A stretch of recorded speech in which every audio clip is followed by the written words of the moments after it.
So hello guys, welcome back to my another video. তো আজকের ভিডিওতে আমি কথা বলবো সুমি রয়কে নিয়ে। হ্যাঁ, এই সেই সুমি রয় যে শ্রাদ্ধবাড়ি ব্লগ বানিয়ে রাতারাতি ভাইরাল হয়েছিল। তো আর না বেশি বকে ভাট, চলো আজকের ভিডিও শুরু করা যাক। ভিডিও শুরু করার আগে বলে দিতে চাই, গুরুজন ও ভাই বোনেরা, এই ভিডিওগুলো তোমাদের জন্য না, তোমরা এই ভিডিওগুলো স্কিপ করে যাও। আর যাদের খুব বেশি দেখার শখ হয়েছে তারা কানে হেডফোনটা পরে তারপরে ভিডিওটা দেখো।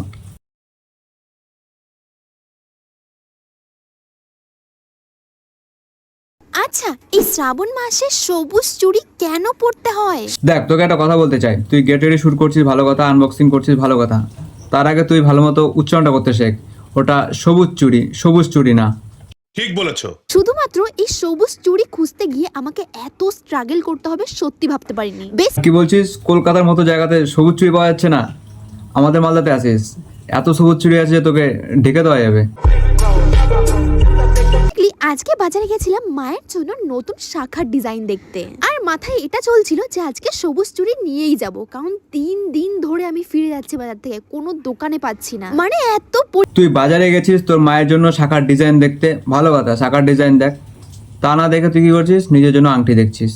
পরিমাণে এখন সবুজ চুড়ি বিক্রি হচ্ছে, কি আর বলবো। আর আজকে মায়ের জন্য শাখার ডিজাইন পছন্দ করতে গিয়ে আমি একটা জিনিস কিনেছি। কোনটা কিনেছি তোমরা গেস করো। যাই হোক, তারপর মায়ের জন্য নতুন চশমার ফ্রেম বানাতে দিয়ে আমি আবার চলে গেলাম দোকানে। বিশ্বাস করো গাইস, না, তুই আগে ডিসিশন নে যে তুই বাজারে অ্যাকচুয়ালি কি করতে গেছিস। একবার বলছিস মায়ের শাখার ডিজাইন দেখতে গেছিস, একবার বলছিস মায়ের চশমার ফ্রেম কিনতে গেছিস। তুই একটা ডিসিশন নে, তুই বাজারে কি করতে গেছিস। ঠিক বলেছো। আজকেও সবুজ চুড়ি ছাড়া সবকিছু পেয়েছি। তারপর লাস্টে আর কোনো অপশন না পেয়ে দোকানে অর্ডার করে এসেছি। বলেছে 2 দিনের মধ্যে দিয়ে দেবে। আরে আরে, ফুচকা লাভার্সরা কমেন্টে একটা হাই করে যাও। এদিকে দেখো, 2 দিন পরে আমার ভাই কিন্তু বাজার থেকে চুড়িগুলো নিয়ে এসেছে। আর সবুজ চুড়িটা তোর ভাই আনেনি, বল না যে পিন্টু এনেছে। বাই দ্য ওয়ে গাইস, তোমরা যারা জানো না যে পিন্টুটাকে, পিন্টু হচ্ছে ওর বয়ফ্রেন্ড, আর সবুজ চুড়িগুলো ওর বয়ফ্রেন্ড এনেছে, মানে পিন্টু এনেছে, ওর ভাই আনেনি। তোমরা বলো কারা কারা জানো যে এই মাসে কেন সবুজ চুড়ি পরতে হয়? প্লিজ এবার তোকে কারণটা বলি যে শ্রাবণ মাসে সবুজ চুড়ি পরার কারণটা। সেটা হচ্ছে যে শ্রাবণ মাসের আগে কিছু কিছু মামনিরা 11টা ভাতার ছেড়ে দিয়ে শ্রাবণ মাসের শুরুতে অন্য একটা নতুন ভাতার ধরে, তার মঙ্গলের কামনার্থে সবুজ চুড়ি পরে। যেমনটা আগের 11টা ভাতারের সময় যে সবুজ চুড়িগুলো পরে যাদের 11টার জন্য মঙ্গল কামনা করেছিল, এবার 12 নম্বরটারও মঙ্গল কামনার জন্য সবুজ চুড়িটা পরে শ্রাবণ মাসে। আর এটা সব মেয়েদের জন্য না, কিছু কিছু। ঘুরতে গিয়ে গেট রেডি করবো বলে ব্যাগ ভরে স্ট্যান্ড নিয়ে গেছিলাম। তুই ঘুরতে গিয়ে গেট রেডি শুট করবি, ঠিক আছে, ব্যাগ ভর্তি স্ট্যান্ড নিয়ে কি করবি? নিঃসন্দেহে তুই ঠিক কথা বলেছিস। কিন্তু ওখানে গিয়ে আর ইচ্ছাই করলো না। তখন আমার মনে এটাই হয়েছিল যে বাড়িতে বসে সবসময় তো কাজ করতেই থাকি। বাড়িতে কি এমন কাজ করিস? গেট রেডি শুট আর আনবক্সিং ছাড়া সব কাজ তো তোর মাই করে দেখি। তো এখানে এসে একটু ঘোরাফেরা করি। তো এই ভুলটাই আমি আগে গিয়ে সব জায়গায় করতাম, কিন্তু এখন আর সেই ভুলটা করছি না। সব জায়গায় আগেই গেট রেডি শুট করে নিচ্ছি। যাই হোক গাইস, এটা ছিল আমাদের দ্বিতীয় দিন মৌসুমী আইল্যান্ডে। আর মৌসুমী কি? ওটা মৌসুমী আইল্যান্ড, উচ্চারণ করা শেখ। প্রথমে সমুদ্রে ভালো করে স্নান করে নিয়ে দেন ফ্রেশ হয়ে চেঞ্জ করে আবার আমরা বিচে গেছিলাম। তো আর তুই তো ভিডিও শুরু থেকে শেষ পর্যন্ত একই ড্রেস পরে আছিস। আমাকে একটা কথা বল, তুই স্নান করলি কখন আর ফ্রেশটা হলি কখন? এবার গাইস, তোমরা কমেন্টে বলো না যে দিদির একই ড্রেস অনেকটি আছে। আমাদের সমুদ্র না পাহাড়, কোনটা ভালো লাগে? আমাদের কম বেশি সবার পাহাড় ভালো লাগে, আবার কিছু মানুষের সমুদ্র ভালো লাগে। কিন্তু কি ভালো লাগে না জানিস তো? তোর ভিডিওগুলো।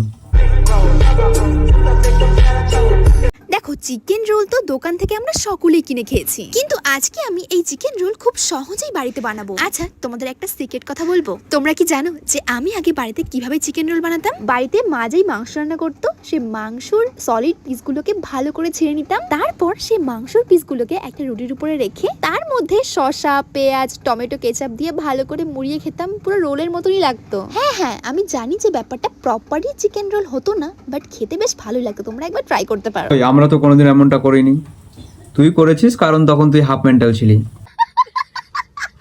কিন্তু আজকে আমি প্রপার ওয়েতে এগ চিকেন রোল বানিয়েছি। আর মশলাপাতি কি কি ব্যবহার করেছি সবই কিন্তু আমি স্ক্রিনে লিখে দিয়েছি। আশা করি তোমাদের কোনো সমস্যা হবে না। আর কোনো সমস্যা হলে অবশ্যই কমেন্ট করতে পারো। দেখো দেখো, বকবক করতে করতে আমাদের চিকেন রোল পুরোপুরি রেডি হয়ে গেছে। এবার সব ঠিক আছে, রোলটা তুই বানাবি বলে পুরো ভিডিওতে শুধু বকবকি করে গেলি, কিন্তু রোলটা বানালো অ্যাকচুয়ালি তোর মা। ঠিক বলেছো। চলো সবাইকে দেওয়া যাক। আর তোমরা কারা কারা রোল খেতে ভালোবাসো অবশ্যই কমেন্টে একটা হাই করে দিও। আমার তো বেশ দারুণ লাগে। অবশ্য এই রোল খেয়ে সবাই বেশ প্রশংসা করেছিল। আর হাবাইতাগুলো খেয়ে যা প্রশংসা করছে তোর মায়ের প্রশংসা করছে, কারণ রোলটা তোর মা বানিয়েছে। তুই বানালে পরে কি বলতো জানিস? বাল বানিয়েছে। আজকের মতো ভিডিও এখানেই শেষ। তো আশা করি ভিডিওটা সবার ভালো লেগেছে। জানি ভিডিওটা অনেকটাই ছোট, তো তোমাদের কোন পার্টটা বেশি ভালো লেগেছে সেটা কমেন্টে জানিও। আর নতুন যারা আমাকে দেখছো প্রথমবার, তারা চ্যানেলটা একটু সাবস্ক্রাইব করে দিও। দেখা হচ্ছে পরের ভিডিওতে। আর হ্যাঁ, তোমরা কমেন্টে আমাকে রোজ সাজেস্ট করতে পারো যে এরপরে আমরা কাকে নিয়ে রোস্ট করবো। টাটা।